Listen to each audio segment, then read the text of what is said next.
not attempt to adjust the picture. I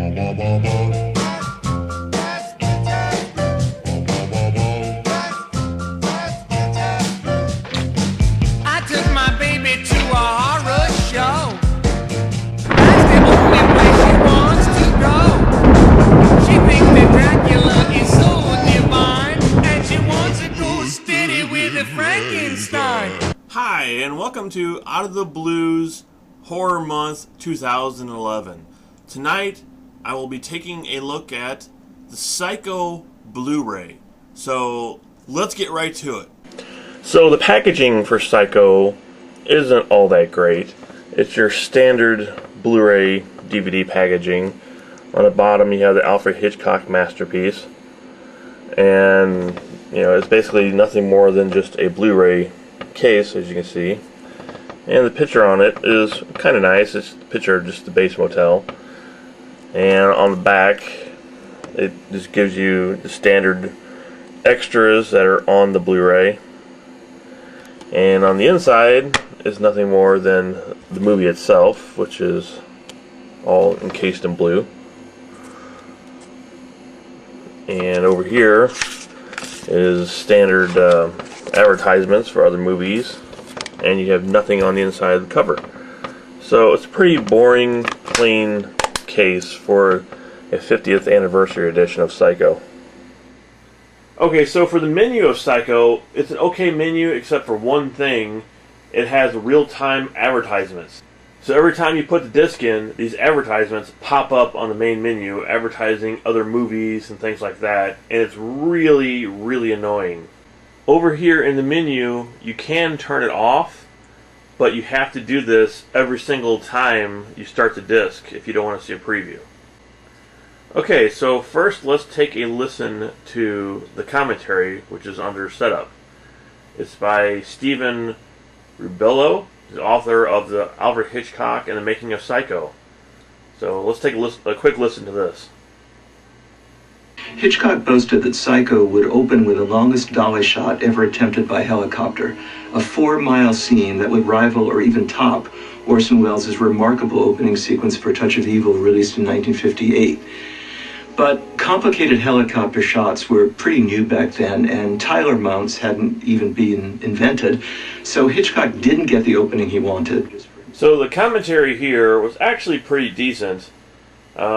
It drags in some places, but it actually gives you information that you probably, unless you are a complete Psycho fanatic and super fan, that you probably wouldn't otherwise know. It's a pretty decent commentary. It's not spectacular commentary, but it's well worth listening to. Alright, so let's get on to the extras and see what the Psycho Blu-ray offers. First, you have the Making of Psycho, and this is about an hour and a half, maybe a little bit longer, as you can see all the different chapters they have here, and it just kind of keeps going and going, and this is absolutely spectacular. The making of this tells you pretty much everything you ever want to know about Psycho in great detail, to pretty much the beginning of it, to the release, to everything you could ever possibly want to know. It has some of the actual actors and the crew and talking about the film, and it's as good as it gets. And at that time he wanted a helicopter to come in with the city of Phoenix in the far background, and just titles over the slow moving move-in shot, move-in shot, move-in shot to a hotel. I think it was on Adams Street. And we weren't allowed to show nudity. I mean, he never asked me, and I never assumed or even thought that he would, because we couldn't show it anyway. The problem was what to wear so that it looked like I was nude. I mean, that was the biggest problem of all. Rita Riggs, the wardrobe girl, and I pored over these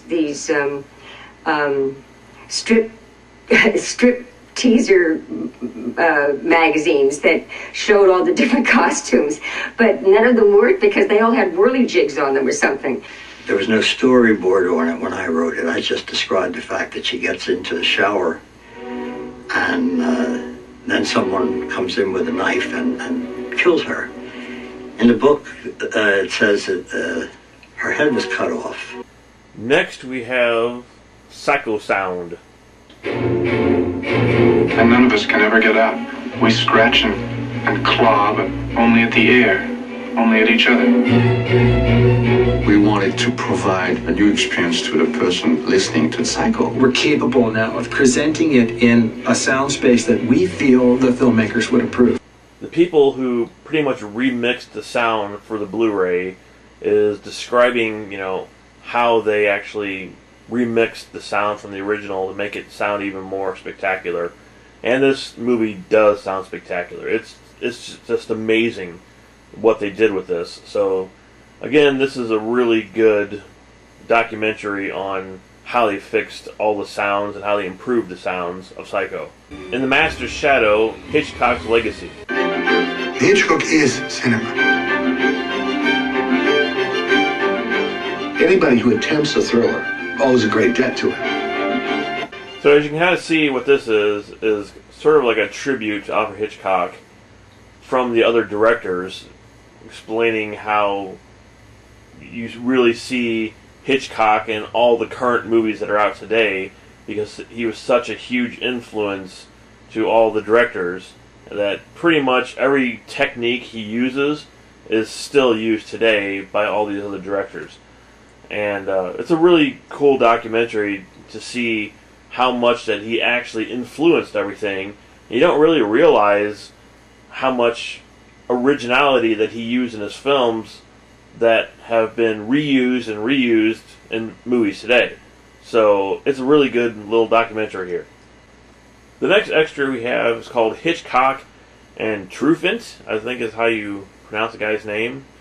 And basically what this is an audio recording that this guy was writing a book about Hitchcock, so he had Alfred Hitchcock sit down and recorded a bunch of audio from Alfred Hitchcock talking so the guy could write it in his book. So it's pretty much just an audio clip with clips of the movie. Cette convention And this convention marche très bien avec le cinéma, works very well in cinema et pas du tout avec la littérature. and not at all in a novel. C'est votre avis? Isn't that your opinion? Very sure. Well, I probably, you see, when I look for an idea, Quand je cherche une idée, sometimes I read the novel right through, other times I don't. So as you can hear, it's an audio recording between this French guy asking Alfred Hitchcock questions, and he's basically replying to the questions. And it's an okay audio recording. It's a little bit interesting hearing him talk about Psycho, but a lot of the stuff that he says in this audio recording is also in the movie and other places, or in the extras other places. Next up is Newsreel Footage, the release of Psycho. This is Alfred Hitchcock. Having lived with Psycho since it was a gleam in my camera's eye, I now exercise my parental rights in revealing a number of... So this is kind of cool. When this movie came out, it's basically what it says. This is newsreel, and basically Alfred Hitchcock is talking through it. It's kind of like an advertisement for the movie, but it's kind of cool to see the world as it was back when Psycho came out, and the lines of people waiting to get in and all that kind of stuff. So actually, pretty much kind of enjoyed this. It's not very long, but it's kind of cool to watch. The next extra is the shower scene. Again, that pretty much says it all. This is basically the shower scene with the music and without the music, so you can compare the two. The next extra is the shower scene storyboards by Saul Bass. And if you do like storyboards, this might actually interest you, but for those who really not into watching storyboards, it's kind of a slow extra. There's nothing much here except for, of course, the storyboards. Next on the extra list is the Psycho Archives. It's just a bunch of stills from the movie.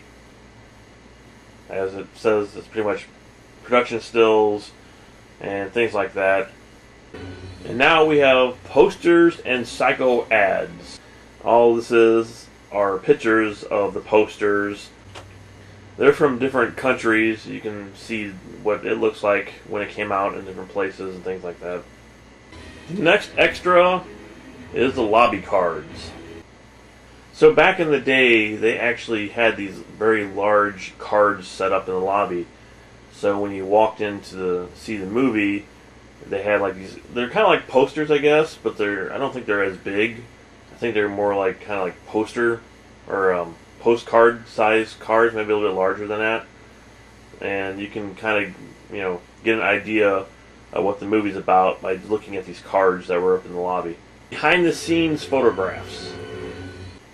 So unlike the production photos, these are actually behind the scenes photos. So we can kind of see what it was like when they were making Psycho. So yet we have more pictures. These are publicity shots of the actors and things like that for the film.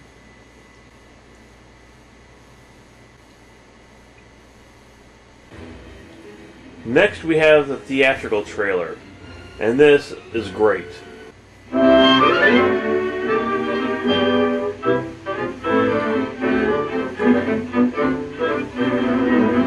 When an Alfred Hitchcock movie came out, you're like, oh, it's an Alfred Hitchcock movie, we have to go see it, because of the director. And he took this to the trailer to where he's giving you basically a tour of the whole Bates Mansion and the building outside the Bates Mansion, and he goes through everything and talks a little bit about the film and the locations and everything, and it's just a great trailer. I mean, it's hilarious, it's so well done, and it's really interesting to kind of see the behind the scenes almost of the film. And the last thing we have on here, besides the commentary, which I've already showed you, is the re-release trailers. The way I originally made it, with every scene intact, the version TV did not dare show. The murderer, you see, crept in here. So when they released Psycho on television, they cut out a lot of the sequences, so people who had never actually saw the film in the theaters never got to see the uncut version, of the film. So that's one of the reasons why they brought it back out into the theaters, because this is long before VHS or DVD or anything like that. So the only way to have got to see Psycho was to actually see it in the show. So they basically re-released it for everybody to see the way it was originally intended. Okay, so there's a look at the Psycho Blu-ray. I can say it's really amazing. The best part about this is the first documentary on the disc, which is just amazing. I mean, there's so much information on that first documentary, and the rest of the stuff on the disc is kind of like filling for that documentary, but pretty much everything on the disc is pretty decent, but the documentary is really what makes up this great disc. Not to mention the new surround sound, the 5.1 surround sound, and the amazing picture that they got out of such an old film. So yeah, it's really an impressive DVD. I very much recommend for anybody who is a Psycho fan. So that's it for Out of the Blue for now, and I'll see you next time.